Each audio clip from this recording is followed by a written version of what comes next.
lion the king of the goddamn jungle. False. Because lion don't live in no goddamn jungle. Lion live in the prairie. But a lion fucks the shit up on the land. But the lion go in the ocean.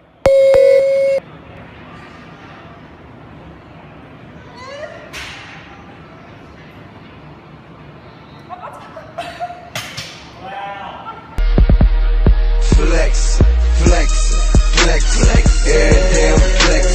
Flexing was a crime, they gon' have to come arrest. They ask me what I'm doing, that's a good question. Let you niggas know soon as I get done flex. So I came across an article today. It was titled, "The White Supremacist Origins of Exercise," and 6 other surprising facts about the history of U.S. physical fitness.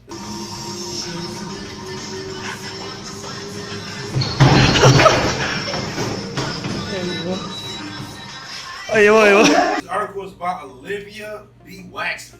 She's a staff writer and an honor student of Columbia Journalism and School of Hamilton College. She grew up in New York City. Is it how did the U.S. exercise trends go from reinforcing white supremacy to celebrating Richard Simmons? The evolution of is explored in a new book by historian of exercise Natalia Melman Petzela, author of the book Fit Nation: The Gains and Pains of Americans' Exercise Obsession. Came out January 2023. Nowadays, at the beginning of every new year, many Americans hit the gym to work off their holiday feasts. This momentum usually starts to fade in mid-January, according to 2019 analysis data on fitness tracking app. That's what I said in the first video earlier. It says 73% quit before the end of the month. But such New Year's resolutions are pretty new, as is the concept of exercise as a way to improve bodily health. It's really not until the 1980s that you start to have a consensus that everybody should be doing some form of exercise. Says Melman Petzela, a professor at New School in New York City. That's partially the result of women's movement of 1960s and 1970s, who fought for Title IV, allowing girls to play school sports. That pushed back on notions that girls and women are capable of doing vigorous exercises because they're fragile. Perfect for reading on the treadmill or stationary bike. The Blow Conversation with Melman Petzela outlines the earliest ideas on exercise, delves into the history of various popular workouts and outside influence of Richard Simmons. I shared an article down in the link. Now read the whole article. Alright, let's speak of why this article is incorrect. So let's not forget that between the 5th and the 14th century, Europe were in the Dark Ages. Africans came to Europe and brought Europe out the Dark Ages and taught them knowledge of science, religion, math, things like that. So, when we go way back before then, when we get into exercise, exercise existed way before white supremacy, because the term white people did not exist until the 1600s in America. There's no way in history, there's no documented history that you will find people that we refer to as white people today, as there was no people referred to as white people in history. According to the most recent census that we have, the definition of white is a person having origin in any of the original peoples of Europe, the Middle East, or North Africa. Does that sound like what y'all picture in your mind as white people? It includes people who will indicate their race as white or report responses such as German, Irish, English, Italian, Lebanese, and Egyptian. Many of today's sports were practiced by ancient Egyptians, Kemetans, Cometians, whatever you want to call them. They set the rules and regulations by the hieroglyphics or the images or the scrolls that were left behind. Now, a lot of these hieroglyphics indicated that they practiced wrestling, weightlifting, long jump, swimming, rowing, shooting, fishing, and athletics, as well as various kinds of ball games. So I'm gonna go through a few of exercises and sports that were played in ancient Kemet and ancient Egypt to show that whatever this lady said, that she don't know what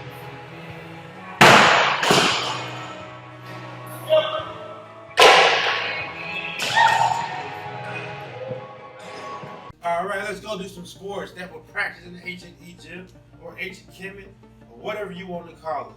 Hockey. Ancient Egyptians played a game that is similar to our present-day hockey. Drawings on tombs in Benai, Hassan, and Meni and Menai show players holding bats made of long palm branches with a bent end similar to that of the hockey bat. The hockey ball was made of compressed papyrus fibers covered with two pieces of leather in the shape of a semicircle. The ball was dyed in two or more colors.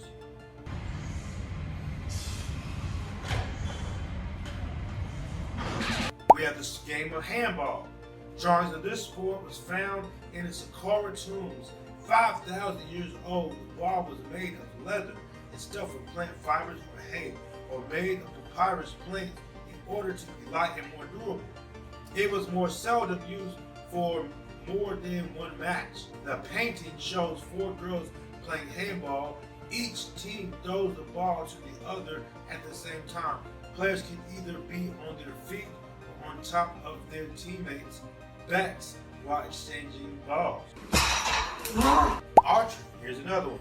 Archery was a well-known sport in ancient Egypt and was often recorded on plates in ancient temples. These plates show kings and princes' skill in accurate aiming at the target and their strength in pulling the bow. Archery competitions were common. In the 21st century BC, King Amenhotep II boasted that he pierced the middle of a thick brass target with 4 arrows and then set a prize for anyone who could do the same.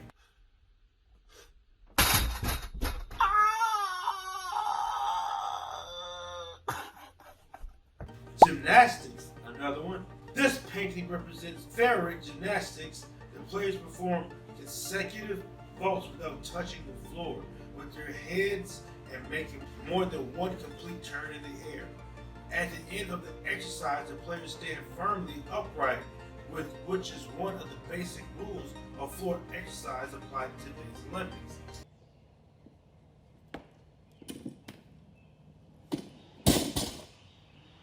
Tug of war. We all know what tug of war is. One of the ancient Egyptian plates in the Marika tomb showed teams standing in 2 opposite rows, with the first players of each row holding hands, pulling back each other, while the other members of each team hold each other tightly by the waist and try to pull back the opposite team. The first contestant in the front has 1 foot supported by that of his opponent numbered. This sport is still practiced in the Egyptian countryside. The javelin throw is boom.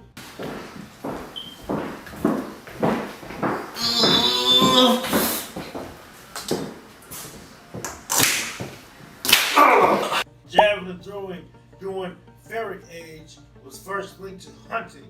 Drawings show how the hunter could hit his prey by one single throw despite its speed.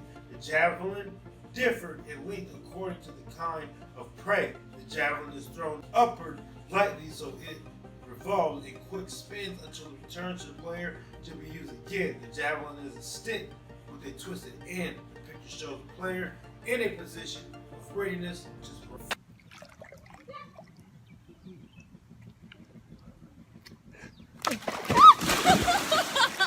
fishing is another one.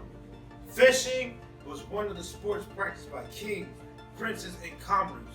There are many drawings of scenes of fishing as a hobby on the Saqqara tombs of the Old Kingdom as much as there are the New Kingdom monuments.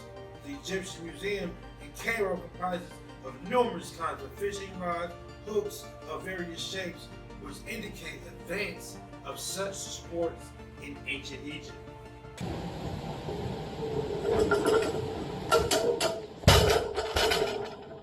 Boxing. Some ancient Egyptian scenes of boxing as a game were found in the tomb of Mary Ra in Menaya and in Ptahhotep's tomb in Saqqara. In this picture, a player is depicted in a position ready to direct his blows with his fist to another player, who in turn tries to repel these blows.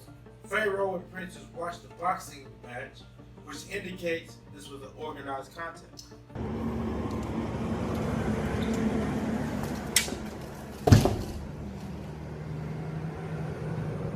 Weightlifting. Weightlifting was one of the sports known by ancient Egyptians. One method of weightlifting was to attempt to lift heavy sack of sand with one hand, which is known as clean and jerk, and keep it high in a quasi-vertical position. The player had to stay in that position for a short period. This is one of the rules of weightlifting applied to now.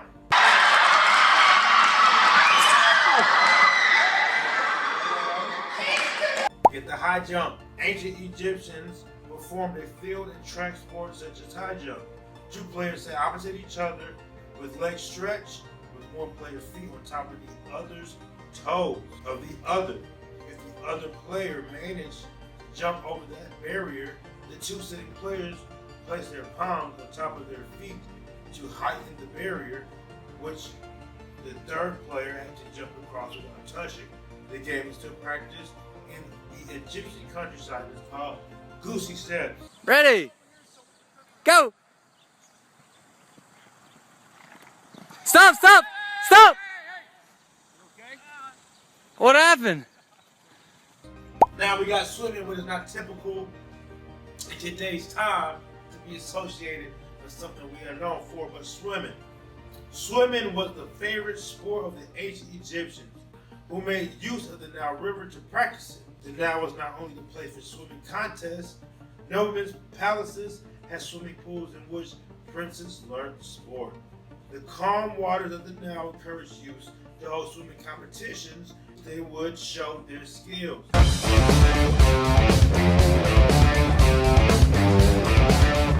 Rowing. Rowing was one of the sports that required the most physical strength on the part of the ancient Egyptians.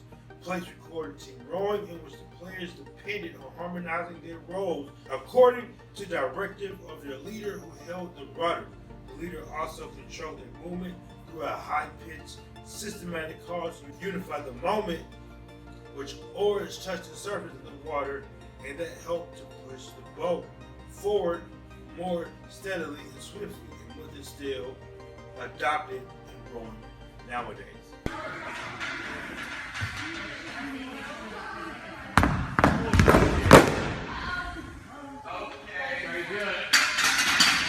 Gymnastics, floor exercise. Ancient Egyptians invented many sports, some for entertainment, others for keeping strong, physically fit, and slim.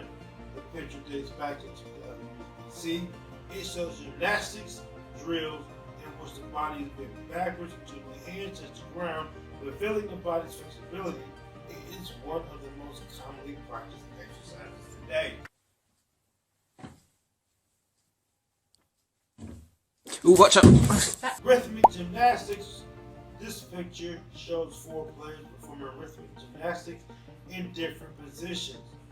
The one on the left stands on one foot, stretching his 2 arms horizontally and lifting one leg as high as possible to the front to help him revolve swiftly and lightly. The 2 players in the middle are standing facing each other, bending their arms near their shoulders while twisting their waist toward left, bending their waist towards, Bending their left towards left and right.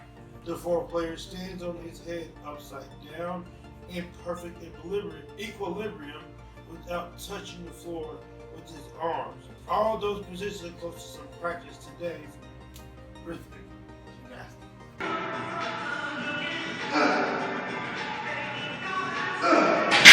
Tug of hoop. This is an ancient Egyptian game in which 2 players compete in pulling the hoop swiftly. Each contestant fixes a hooked staff to hinder any snatch of the hoop to the other player. This game needs sharp physical maneuvers and strict observation, particularly because the hooked staff is used to both pull the hoop and support it from falling flat on the floor.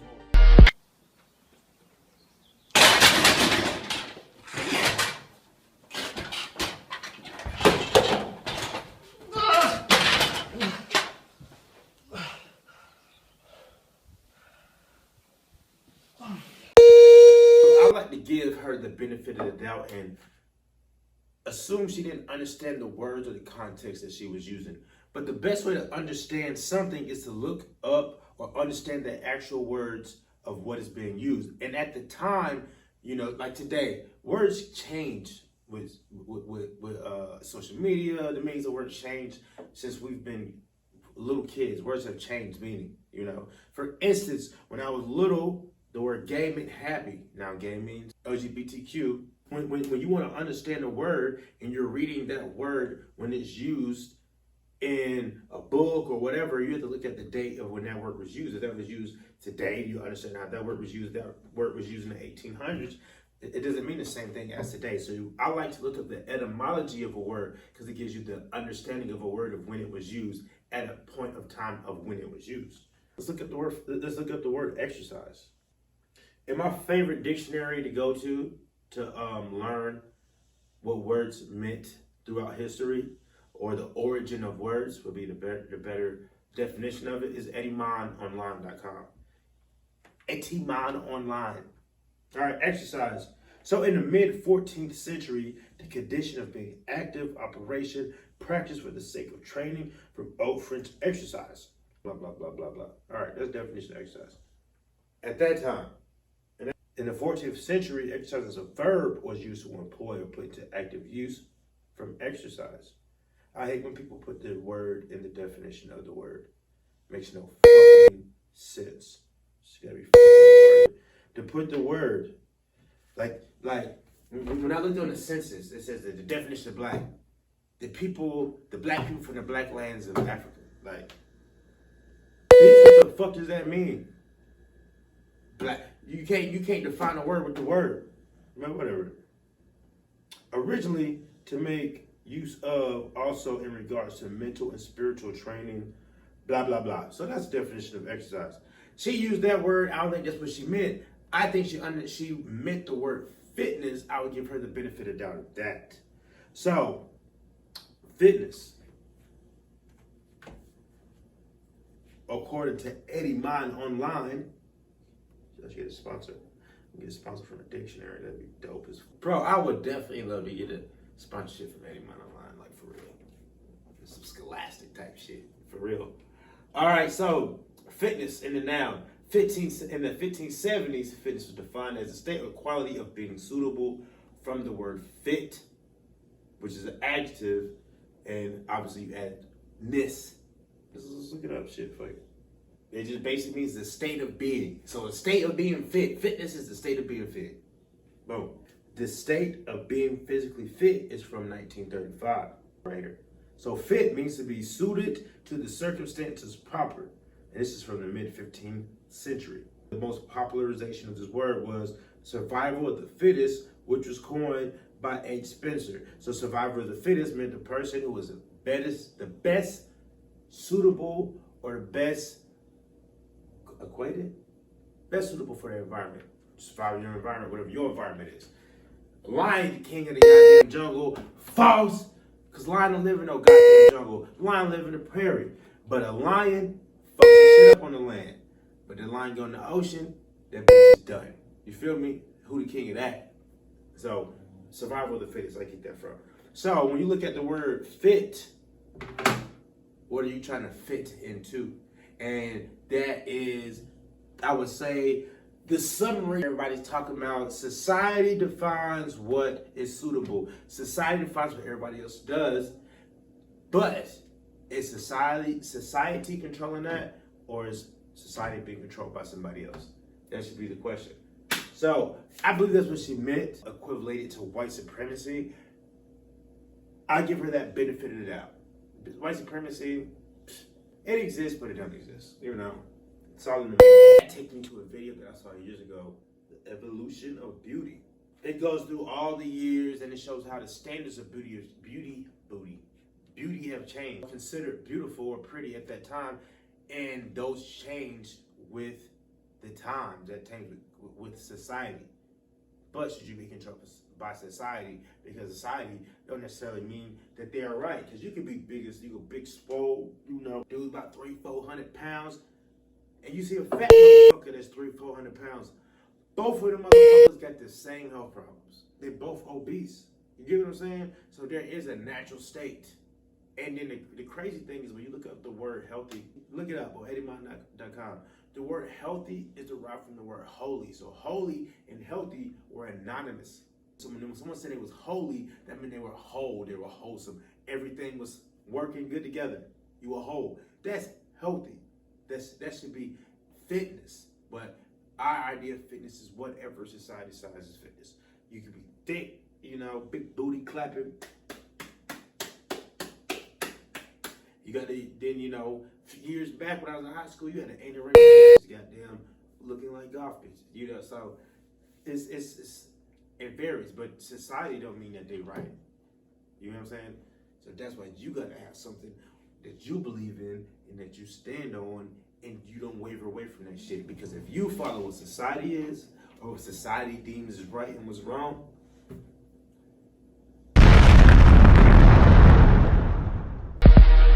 Flex, every damn flex. Flexing was a crime, they gon' have to come arrest. They ask me what I'm doing.